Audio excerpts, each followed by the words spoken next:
Good evening. Thank you for joining us here on the news at 10. I'm Shira Matsuzawa.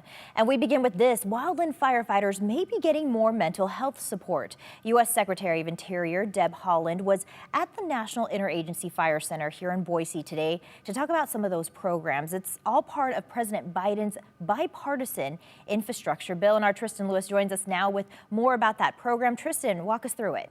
Sure, the new program will address mental health needs and post-traumatic stress disorder care for seasonal and year-round wildlife firefighters.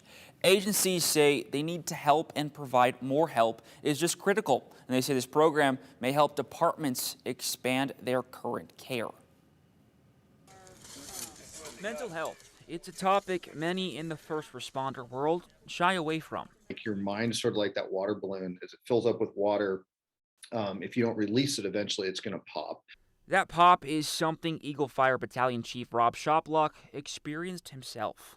When I realized that I was going through some emotional stuff, it was a drowning of a small child. And I can remember driving to the hospital, pick up the firefighters, just completely broke out in tears, had no thought of it even coming. That's why Shoplock, who is also the president of Professional Firefighters of Idaho, says it's encouraging to see state and federal leaders have these conversations. You all know better than anyone that wildland firefighters work in incredibly stressful environments that can take a significant toll on their overall health and well-being, as well as on the family members who love them. U.S. Secretary of the Interior Deb Haaland announced $103 million will go in part towards a health and well-being program for wildland firefighters. Permanent, temporary, seasonal, and year-round wildland firefighters will all benefit from this. They're gone away from their families, from May to September. And that is such a hard life to try to balance. Many first responders and mental health agencies call the program a step in the right direction.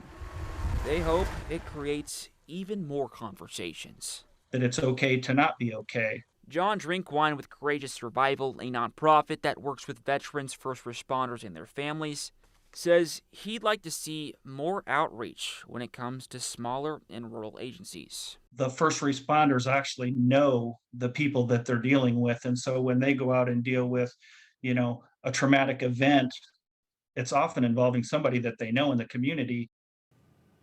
The Interior Department's program will establish year-round prevention and mental health training for wildland firefighters. The Office of Wildland Fire will help create a new system for trauma support services that emphasize early intervention. Shira?